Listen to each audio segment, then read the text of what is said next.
Hello guys, welcome back to the KotLC fanbase. My name is Austin, and today I'm going to be bringing you guys another KotLC video. Today's video is going to be about the best KotLC moments in the series, and I'm going to be ranking them into a top 10, so I'll be picking out 10 awesome KotLC moments for this video, and I will be trying to rank all of them and to see which moments of KotLC do I like the best. But before we get into this video, I have a couple things to say. We have a lot of amazing support this past week, and I want to give a huge shout out to Ruby Fox for becoming a new member and donating like 4 or 5 times on our live stream on Saturday. I don't know exactly how much Ruby Fox donated because it was in a different currency, but we really appreciated how much you donated this past week. We'll be updating the description to make sure that your donations are listed, and we really appreciate you guys. So before we jump in the video, I want you guys to go down below and like the video so that I know that you guys like the ranking series and you want more ranking videos. So make sure you go like down below. Comment down your favorite KotLC scene. Subscribe to our channel. We are trying to hit 4,000 subscribers this summer, so let's see if you guys can do it. Share this with a friend or family member that has read KotLC so that you can relive some of the best KotLC moments with them. Alright, let's jump in this video.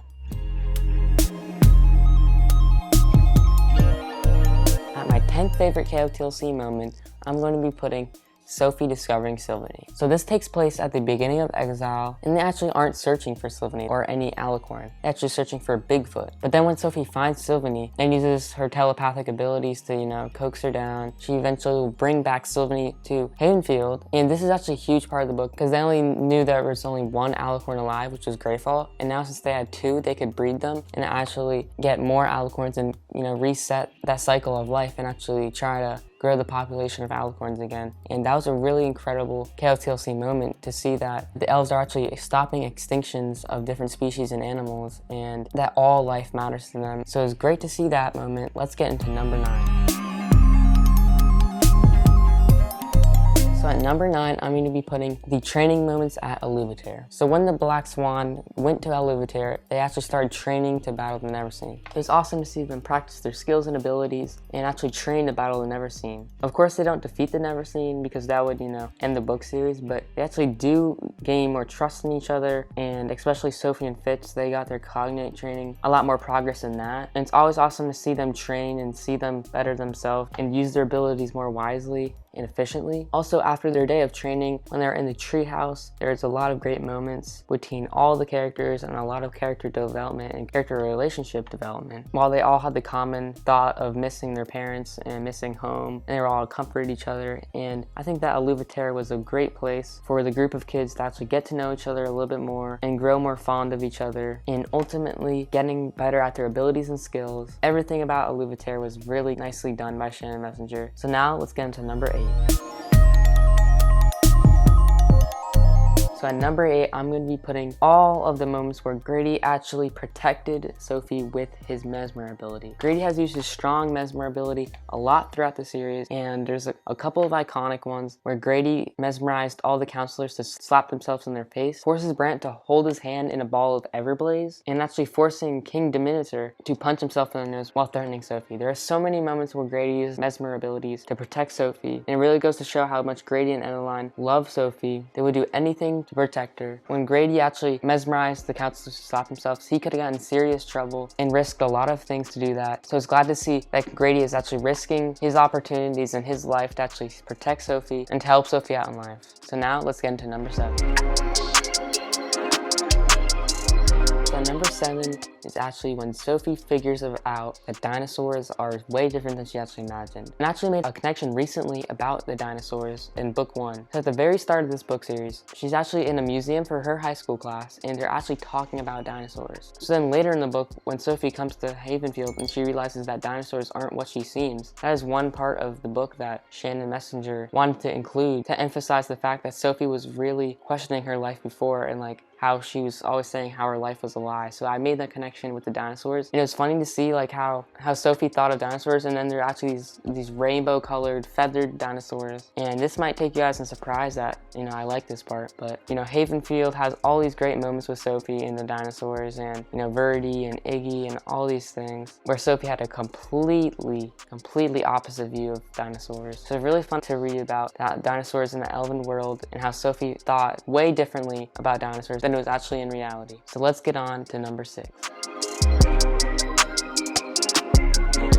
At number number 6, we have Keefe and Sophie's telepathic conversations when Keefe was in the Neverseen. When Keefe was in the Neverseen and betrayed Sophie's trust, Sophie was really worried about Keefe, and she wanted to check in on Keefe every night, and it was awesome to see how much Sophie cared for Keefe. And I loved their telepathic conversations, and that actually was one of the main reasons I shipped Sophie Keefe, because Sophie was always checking in on Keefe when he was in the Neverseen, and I was always getting a lot of great information about Keefe when he was in the Neverseen. And we could see how Sophie actually stuck with Keefe while he betrayed her trust. Sophie still stuck by his side and still truly cared about him, and that's one of my main reasons I shipped Sophie Keefe, because of the way she stuck with Keefe even when he did the worst thing to her. So now let's get into number 5. My 5th favorite moment in KotLC is actually when Della sneaks into lvshberry. So basically how it goes is Della was with Biana the whole time, invisible, and Biana was the only one who knew the entire time. And so Della was on their journey with them, and they got to a point where they met with Mr. Forkle, and they needed to actually get on these animals. I forgot what they're called, pretty specific, but I don't remember. And they had to get on the animals, and they needed these like things to help them breathe underwater. And that's when Biana was like, you know, starting to get a little bit scared because Della couldn't go with them. And then she was like, can I get 2? And but then Mr. Forkle was like, no, one's enough. One's gonna get you to the other side. And you know, she keeps on, you know, complaining that she needs 2. And then Mr. Forkle's like, what are you hiding, Biana? And then Della pops out of nowhere, invisible the whole time. And that's actually pretty impressive to be invisible for that long. But yeah, she somehow, you know, convinces Mr. Forkle that Della's needed to be at lvshberry. Oh yeah, that was very impressive, and I love the Vanisher ability, and it's created so many great moments with the Vanisher ability because they can just pop out of nowhere and cause a lot of mischief. So that is my number 5. Let's get into number 4.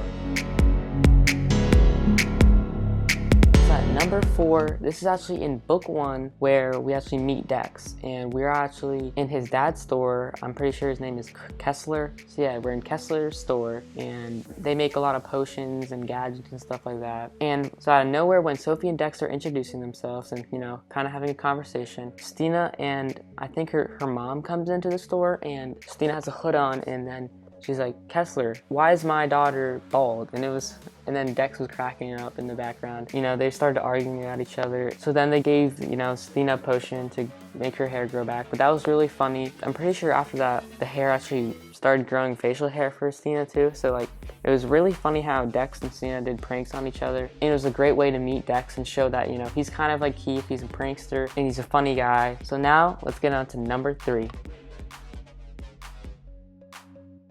So at number 3, I'm going to be putting the moment where the Black Swan is put in Exilium. This is a great part of the book because we got to learn more about the skill side of things. How they can levitate and regulate their body temperatures and stay underwater longer. That was really cool to see, and you know, that's kind of more like lifelike and actually relates back to our world because we see people doing this all the time, like getting in frozen baths and stuff and trying to regulate their body temperature. So it kind of had more of a human aspect on the book and something that you can relate to. We also get to meet the Song twins and get to see their story and how we got to see how protective Tam is of Lynn. But I just really loved how Exilium really works on your skills rather than your abilities. Because in Foxfire, it's really all about abilities because you need ability to be noble and ability to be worthy because Exilium is a school of unworthies, and I'm glad that the Black Swan gets to actually get a taste of both, get a taste of abilities and taste of skills and combine that so that they can be the best elves and most powerful to actually fight the Neverseen. So now, let's get on to number 2.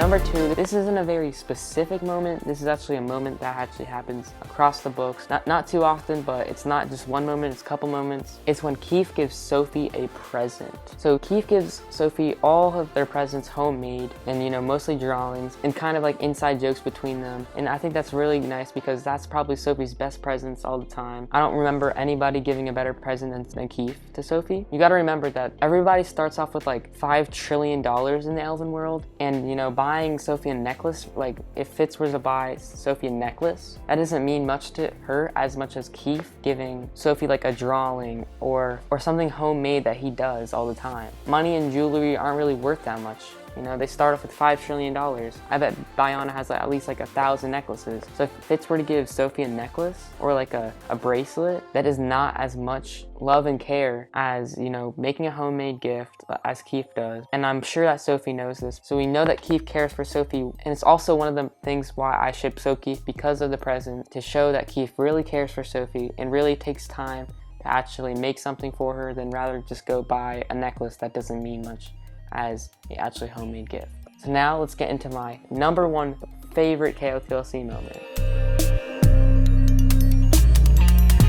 So at number one, I'm actually going to be putting the Splotcher tournament in book 1. So first off, I just love this because I really love sports and I love tournaments and I love to, you know, battle my way into the championship, and it's really rewarding, where if you lose one game, you're out. So that's the first aspect. I love seeing Sophie, you know, battling people and show her power.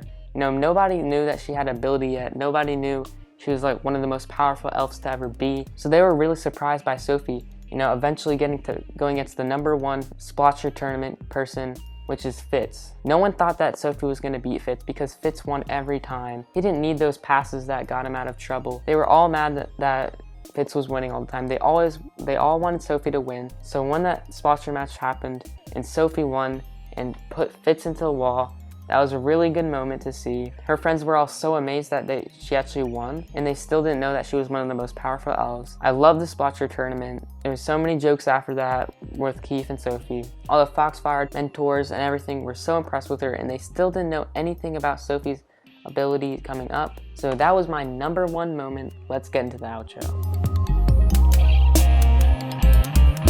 Alright guys, that's the end of the video. I hope you enjoyed, and I hope you can relive some of these great KotLC moments. And I want to say thank you again for all of the supporters of our channel and all of our donators to this channel. And we have a lot of cool stuff planned.